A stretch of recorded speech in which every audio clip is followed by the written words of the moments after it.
Non, mais question de moralité politique. Ouais. En politique, on est servi quand même depuis quelque temps.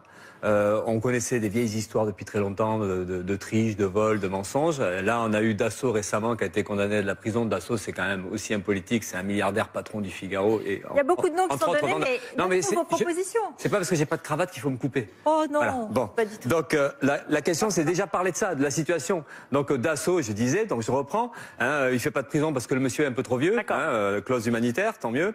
À côté de ça, on a Balkany, c'est toute une œuvre. Là, le père, le fils, tout le monde triche, tout ça. Voilà. Donc on est dans ce contexte-là. Et là, depuis janvier, alors là, c'est le régal. Une campagne super. Fillon, voilà, il est en face de moi.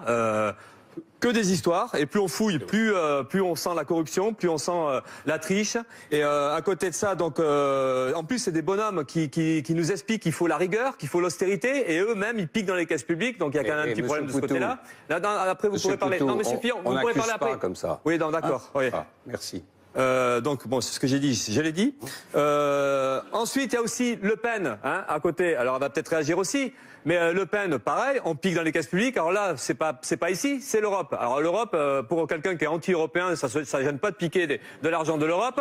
Et le pire, c'est qu'en plus, le FN, qui se dit anti-système, ne s'emmerde pas du tout, se protège grâce aux lois du système, grâce à l'immunité parlementaire. Et donc, nous refuse d'aller aux convocations policières, donc peinard. Donc là, tout ça, ça illustre... Ce coup-là, vous êtes pour la police. Ça illustre, ouais, quand nous on est convoqués par la police, nous ouvriers par exemple, on n'a pas d'immunité ouvrière, désolé, on y va. Voilà. Vous avez une chance, le système vous protège, tant mieux pour vous. Mais là, moi, ça permettra de dire que l'antisystème, eh ben, c'est de la foutaise. Donc nous, on pense que le problème des politiciens corrompus, hein, parce que c'est quand même très généralisé, on dit pas que tout le monde est comme ça, mais il y a un problème, et ça, c'est la professionnalisation de la politique. Voilà, donc on a des gens déconnectés de la population, surpayés, 6 000, 7 000, 10 000 euros, députés, sénateurs, ministres, et ça, c'est scandaleux. Je rappelle quand même que le salaire minimum aujourd'hui, c'est 1 100 euros, et qu'il y a plein de gens qui vivent en dessous du seuil de pauvreté, c'est à peu près 9 millions de gens. Donc tout ça, c'est scandaleux. Il faut limiter le salaire des politiciens, maximum le salaire moyen d'un salarié. Il faut arrêter le cumul des mandats. Et ça les rendra moins corrompus de baisser leur salaire? Ah ben au moins déjà ils courront moins après le poste, déjà on pense, hein, ça sera moins payé.